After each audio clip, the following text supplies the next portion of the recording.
Es un cuchillo que se entierra y no me deja respirar. Es este frío que congela ya los restos de este pobre corazón. Y es tu ausencia la que me ha hecho alucinar tu voz. Es mi cordura disolviéndose en mis manos y mi razón que ahora parece hecha a pedazos. Es el motivo de encontrarme hoy cantando esta canción. Porque duele, duele aceptar que ya no estás aquí. Porque duele, duele al saber que todo lo perdí. Porque duele entender que ya no sientas nada más por mí. Porque duele, duele.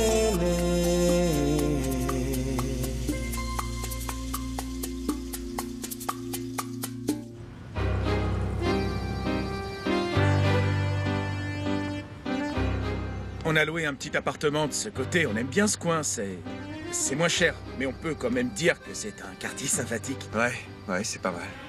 Écoute, désolé de changer de sujet, mais je suis très inquiet parce que Josefina nous a toujours pas contactés. Je peux pas m'empêcher de penser que ma mère est peut-être morte et que Lauro est tout seul. J'ai besoin de savoir où ils sont. Ne t'inquiète pas, arrête de t'imaginer des choses, Alessandro. On va attendre que Josefina nous contacte et nous dira ce qui se passe réellement. Et si elle ne les retrouve pas? Si ma mère et Lauro avaient quitté la ville, s'ils n'étaient plus à Guasu, comment je les retrouverais? Calme-toi, calme-toi. Écoute, l'appartement est juste ici, au coin. On va voir. Peut-être que Nadia a déjà des nouvelles, que Josefina l'a déjà contactée. Ouais, t'as raison. Allez.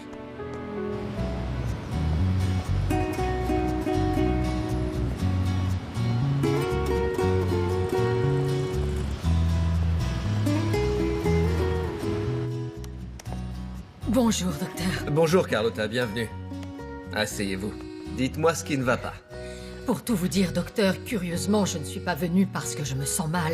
Je suis venue parce qu'il y a quelque chose qui me gêne. Je ne me sens pas très à l'aise. Dites-moi tout. Vous savez, ça fait un bon moment que je lutte contre mon poids. On m'a dit qu'ici, dans ce cabinet, juste en venant faire une petite consultation, on pouvait me donner des conseils concernant les risques que l'obésité implique. En fait, en plus de vouloir perdre du poids pour être mieux dans ma peau et aussi pour continuer à plaire à mon mari, je suis consciente que le surpoids peut être très dangereux pour la santé. Vous avez raison, Carlotta. Perdre du poids ne devrait pas être un choix esthétique. Ça devrait être quelque chose qu'on fait pour sa santé. Être en surpoids peut avoir de graves conséquences. Par exemple, une grande pression artérielle, une concentration anormale de graisse dans le sang, du diabète, de l'arthrite. Ou alors, une augmentation des risques de contracter un cancer du côlon, des seins ou de l'utérus. Oh, c'est horrible. Je n'avais aucune idée de tous ces risques que l'on prend à être en surpoids, docteur. Tout ce qui compte, c'est que vous soyez prête maintenant à avoir un mode de vie sain. En améliorant certaines de vos habitudes, vous allez non seulement atteindre votre poids idéal, mais vous allez aussi vous sentir beaucoup plus en forme. Et pour ça, je vais vous prescrire un régime équilibré, couplé à de l'exercice physique. Si vous suivez cela à la lettre, je suis sûr que vous allez perdre ces kilos en trop en un rien de temps. Ah, merci docteur, je suis tellement contente d'être venue vous voir. J'avais déjà entendu que les médecins de ce cabinet étaient de véritables professionnels qui savent parfaitement comment guider leurs patients. Maintenant, si vous êtes d'accord, on va passer aux choses sérieuses. Je vais vous mesurer, vous peser et on calculera votre IMC. Par la suite, vous allez venir régulièrement qu'on voit vos progrès. Avant cela, est-ce que je peux savoir combien ça va me coûter, docteur? Les conseils médicaux sont complètement gratuits. Vous n'aurez rien à me régler. C'est vrai? Oui, c'est vrai. En plus, nous ne sommes pas forcés de vous prescrire quoi que ce soit. Nous ne recevons pas de commission. Alors, que dites-vous de commencer tout de suite un programme de santé qui va transformer votre vie? Je dis oui, allons-y, docteur. Je vais enlever mes chaussures. Je vous en prie.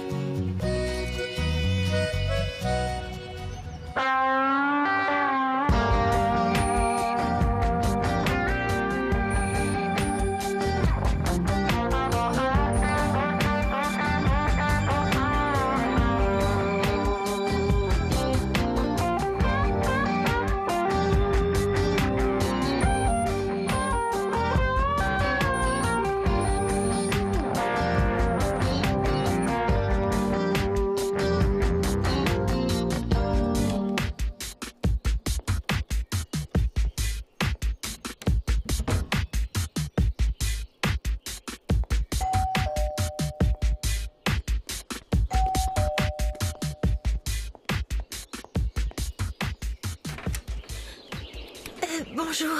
Bonjour. Excusez-moi, Adolfo Argelès vit toujours dans cette maison? Il s'appelle Adolfo? Je ne savais pas. Vous savez, il ne m'a pas donné son nom. Allez-y, il est dans sa chambre. Au revoir. Merci.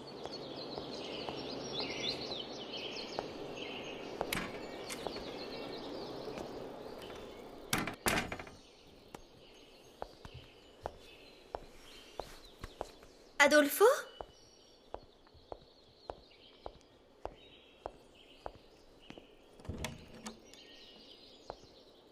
Adolfo?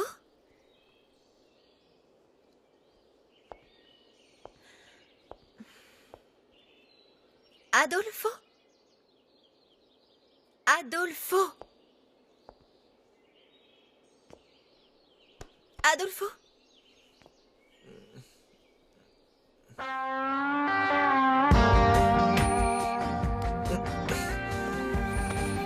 Joséphina? C'est pas vrai.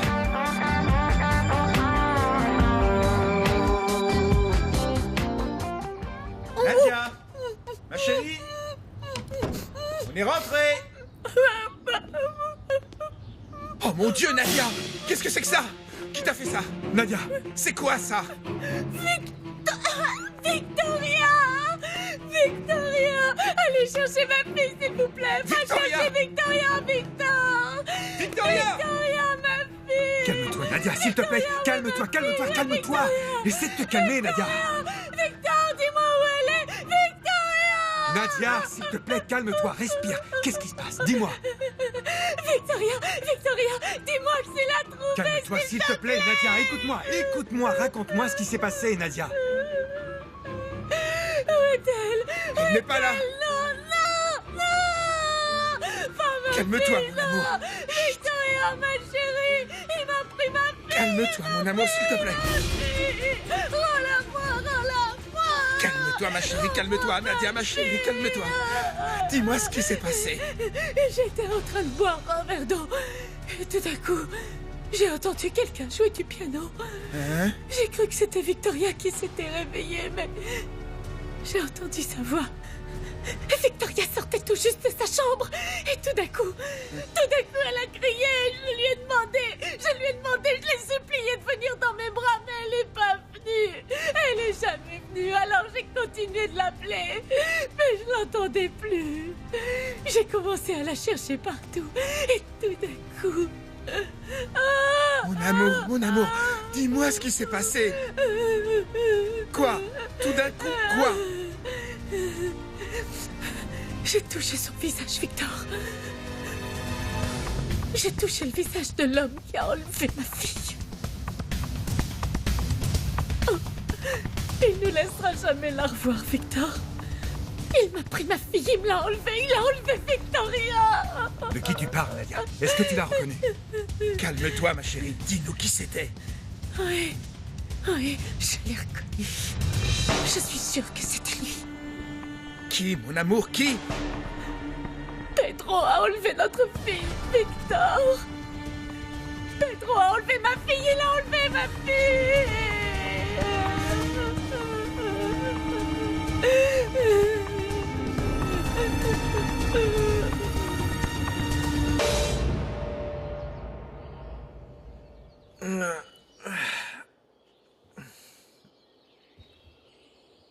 Tes amis sont partis.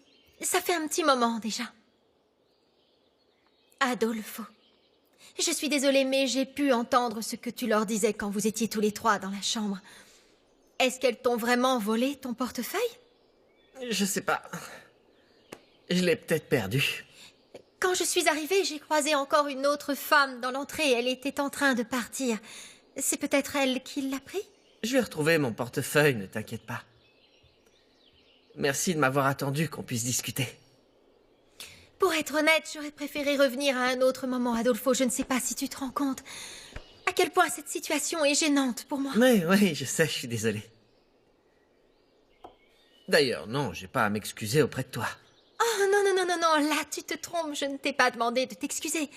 C'est ta vie, Adolfo. Tu peux en faire tout ce que tu veux. Tu sais, je suis vraiment triste de voir que tu continues à la gâcher de cette façon. Mais bon, je ne sais pas. Tu penses peut-être que tu ne gâches pas ta vie, je me trompe? Oh, Adolfo. Tu sais quoi, Josefina? À une époque, ma vie aurait pu prendre un tournant différent. Tout ce dont j'avais besoin, c'est que tu me tiennes la main pour que je ne dégringole pas. Mais tu es parti. Tu n'as jamais prêté attention à ce que je ressentais pour toi. Depuis ça, effectivement, je suis comme ça. Tu as beaucoup changé. Tu n'es plus l'adorable Adolfo que j'ai connu. Toi non plus, tu n'es plus la même. Tes yeux. Non, c'est plutôt ton regard. Ton regard n'est plus du tout le même, Adolfo. Et toi? Qu'est-ce qui s'est passé? Tu es très mignonne. Bon, voilà. Je suis venue te voir parce que j'ai besoin que tu me rendes un grand service, Adolfo. C'est quelque chose de très important pour moi. Bien sûr, un service. Qu'est-ce que tu me donnes en contrepartie? Évidemment. J'avais oublié avec toi, il n'y a pas de service rendu par gentillesse, tu négocies tout. Donne-moi une somme. Tout ce que tu voudras. Je suis prête à être très généreuse si tu acceptes de m'aider parce que comme je te l'ai dit, c'est très important. Merci, Josefina. Oui, en effet, je négocie toujours tout, mais je suis pas intéressée. Je n'ai pas besoin de ton argent. Alors, tu vas me répondre? Quoi? Qu'est-ce que tu peux me donner? Adolfo, c'est quoi ton problème? Je ne sais pas ce que tu as. Tu dois être très fatigué de la grosse fête que tu as faite la nuit dernière. Ah, pas du tout, Josefina. On voit bien que tu n'as jamais eu la chance de me connaître dans ce domaine. Ah, c'est pas vrai. Ça suffit, je ne suis pas venue perdre mon temps. Au revoir, Adolfo. Ouais, c'est ça. Et merci pour tout. Josefina, Quoi? est-ce que je pourrais te revoir? Jamais.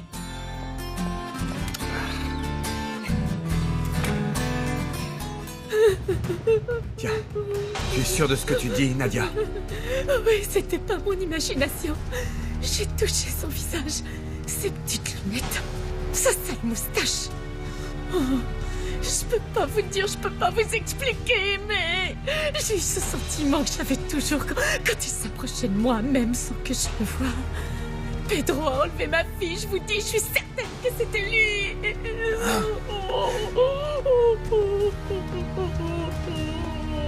Je vais le tuer.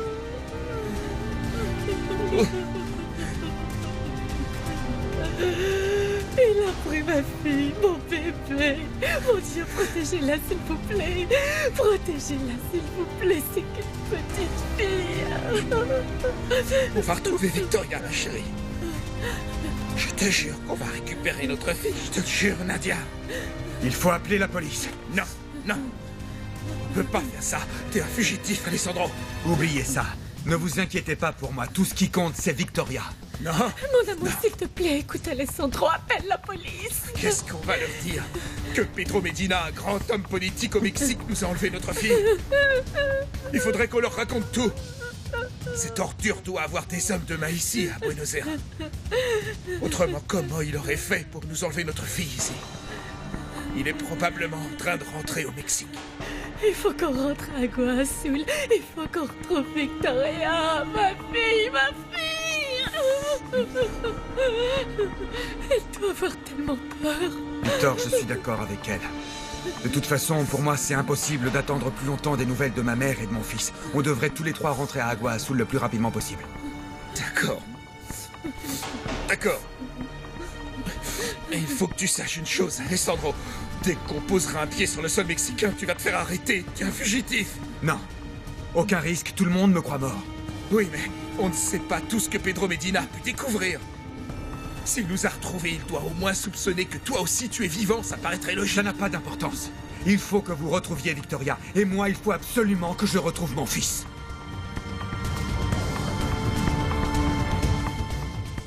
Devine quoi, Tati Carlotta? Quoi, mon chéri? Quand maman va se marier avec José Luis, je vais avoir un papa à nouveau. C'est vrai, mon amour. Je suis sûre que José Luis sera très gentil avec toi. Vous allez bien vous amuser. Il a toujours été très, très amoureux de ta maman. Tout ce qu'il veut, c'est que toi et elle, vous soyez très heureux. Tu n'as pas envie d'aller jouer au ballon, mon amour? Si, maman. C'est bien. Voilà. Quel soulagement de voir que Lauro prend les choses aussi bien. C'est un merveilleux petit garçon. Il a vraiment hâte. Je l'ai jamais vu aussi heureux auparavant. C'est normal, ma chérie. Il a toujours eu besoin d'un papa. Ça me fait beaucoup de peine que mon fils ne se souvienne pas d'Alessandro. De quand il était là, qu'il le tenait dans ses bras, quand il lui changeait ses couches, qu'il l'embrassait pour lui dire bonne nuit. Oui, il était trop petit quand Alessandro est mort. Mais tu lui as tout de même donné des souvenirs de son père parce que tu lui en as raconté. Tu sais, depuis qu'il a commencé à aller à l'école, j'ai mis une photo d'Alessandro dans son sac de classe. Je lui ai dit que de cette façon, son papa serait toujours avec lui. Je ne voudrais pas changer ça, jamais. Même maintenant que José Luis et moi allons nous marier. J'ai peur qu'un jour, Lauro finisse par complètement l'oublier. Et je ne veux pas qu'il oublie son papa. Ça n'arrivera pas, ma chérie, je peux te le dire. Je ne sais pas. Maintenant, Lauro ne parle plus que de José Luis, il n'a que ce nom à la bouche. Oui, mais il sait bien qu'Alessandro était son père. Et juste pour ça, pour cette simple raison, il aura toujours une place très spéciale dans son cœur, tu peux en être sûr. Entrez, José Luis. Quelle surprise de vous voir ici. Dites-moi, qu'est-ce que je peux faire? Je suis venu pour terminer la conversation que nous avions commencée l'autre jour. Bien sûr, bien sûr. Asseyez-vous. Merci beaucoup. Ah, qui aurait pu deviner que vous finiriez à cette position? Dans le siège du maire. J'ai toujours été un homme très déterminé. J'ai toujours eu des buts précis. Alors, on pourrait se tutoyer, non? On est de la même famille maintenant, mariés à une Mendoza. Non, je ne suis pas encore marié. Vous avez peur que Montserrat change d'avis avant de passer devant le maire? Non. Je vois que vous avez fait beaucoup de changements dans ce bureau. Oui. Dès que j'ai été élu maire, j'ai tout changé. Enfin, bien sûr, Carlotta m'a aidé à le redécorer. J'ai cru comprendre que Pedro avait fini par soutenir votre carrière politique, finalement. Disons que j'ai trouvé un moyen pour l'empêcher de ruiner ma carrière politique et qu'il me laisse tranquille. Je suppose, du coup, que depuis ce jour, vous ne voulez plus le voir passer devant la justice comme avant, je me trompe? Oui, tu te trompes. Même si Medina n'a cessé d'accroître son pouvoir d'année en année, je peux te dire que tu as devant toi l'homme qui, un jour, le détruira. Ah, regardez-moi ça. Je suis ravi de l'entendre. Ah, sachez qu'à partir de maintenant, je vous promets que vous pouvez compter sur moi. Tu veux que je te dise un truc, José Luis? C'est dommage que tu sois plus dans la marine. Oui, c'est vrai que je ne peux plus vraiment enquêter sur Medina depuis que je n'y suis plus. Mais si, tu le peux encore. Et moi, bien sûr. J'ai le pouvoir de mon côté. Je suis content que vous en parliez parce que j'ai justement besoin d'aide. Si je peux t'aider, je t'assure que tu peux compter sur moi. Vous savez, maintenant que je suis sorti de prison, ce serait bien que je trouve un travail. Mais pourquoi faire? T'as hérité d'une immense fortune, t'es riche maintenant. Tu peux vivre tranquillement, José Luis. Non, je ne sais pas, je ne suis pas ce genre de personne. J'ai besoin de faire quelque chose, j'ai besoin d'adrénaline pour me sentir bien. En plus, j'aimerais avoir un poste qui justement me permette de continuer mon enquête sur Pedro Medina. Comme ça, je pourrais lui faire payer pour tout ce qu'il a fait. Et c'est là que vous allez pouvoir m'aider. Ah bon? Bien sûr. Qu'est-ce que vous en dites? Je voudrais que vous me nommiez chef de la police d'Agua Azul. José Luis, j'ai bien peur que ce ne soit pas possible. Un homme comme toi qui vient juste... Ezekiel, je suis un ancien de la marine. J'ai un entraînement militaire. Je suis plus que qualifié. Ton casier judiciaire n'est plus tout à fait vierge. Ce n'est pas bien grave. J'espère qu'on pourra passer outre. On ne peut pas simplement passer outre ces choses-là. Si quelqu'un comme vous a pu tout de même devenir maire de cette ville... Pardon? Alors, je ne vois pas pourquoi un homme comme moi ne pourrait pas devenir chef de la police d'Agua Azul, non? Vous savez, nous sommes censés avoir le même objectif, n'est-ce pas? Ce qui m'intéresse, c'est de faire tomber Pedro Medina, pas vous? Voyons, Ezekiel, dites-moi, pourquoi êtes-vous inquiet comme ça? Vous cachez quelque chose? D'accord. Très bien, José Luis. Il faut juste que quelque chose soit bien clair pour toi. Si tu deviens chef de la police, Tu travailleras pour moi, sous mes ordres. Évidemment. Je suis sûr que vos ordres seront toujours donnés dans la plus grande légalité. Bien évidemment. Bon, donne-moi quelques jours pour arranger ça.